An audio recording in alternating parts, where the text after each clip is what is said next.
Hello යාළුවනි, ඉතින් ඔයාලට සුබ දවසක්. අද මම මේ වීඩියෝ එක අරන් ඉන්නේ.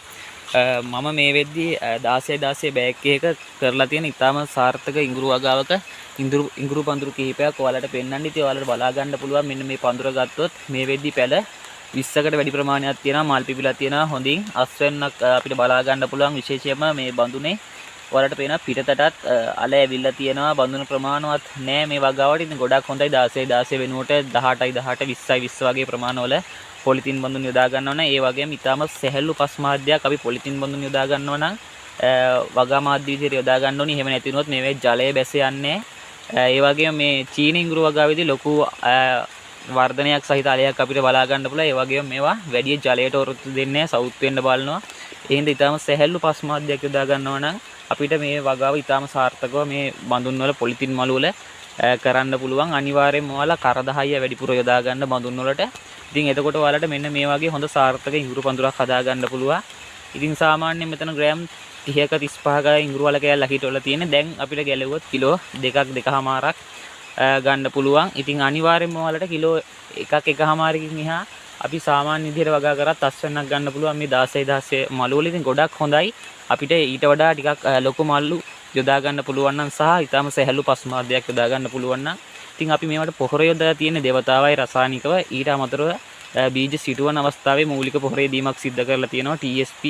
ඉතින් ඔයාලත් ඒ විදිහට පොහොර යොදමින් අලේ වර්ධනය වෙද්දී නිරන්තරයෙන් සැහැල්ලු පස් මාධ්‍යයෙන් ඒවා එකතු කරලා අලේ වහගන්න. ඉතින් අපිට හොඳ අස්වැන්නක් ගන්න පුළුවන් යාළුවනේ. ඊළඟ දේ තමයි මේ වගා මළු අතර ප්‍රමාණවත් දුරක් තියාගන්න උත්සාහ කරන්න. මෙතන නම් මට එහෙම ඉඩක් නැහැ. මොකද ඒකෙන් මේ අධික වර්ෂා කාලවලදී ඉඟුරු ගස් සවුත් වෙනවා. ඒක බෝ වෙන්න බලනවා. අනිත් පත්‍රවලත් වතුර රැඳුණා. ඉතින් ඒ හින්දා ඔයාලා මේ මළු අතර ප්‍රමාණවත් දුරක් තියාගන්න.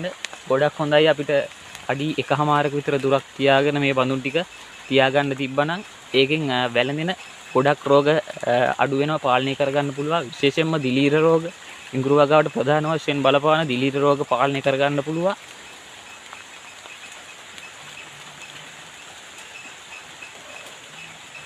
ඉතින් යාළුවනේ අනිත් දේ තමයි අපිට එතකොට නඩත්තු කටයුතු පහසුවෙන් සිද්ධ කරන්න පුළුවන්.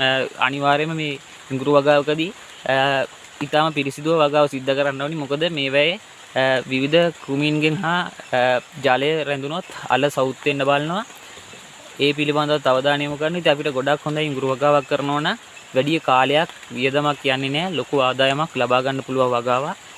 ඉතින් ඔයාලත් පොඩිවට මේ වගේ මළු කිහිපයක වගාවක් කරලා බලන්න. ඉතින් ඔයාලට සාර්ථක අස්වැන්නක් ගන්න පුළුවන් වෙයි. මම ඉදිරියේදීත් තවත් වීඩියෝ එකකින් ඔයාලට මේ පිළිබඳව තොරතුරු අරගෙන එන්න. ඔයාලා හැමෝටම සුබ දවසක්. ඔයාලත් වගාවක් කරන්න.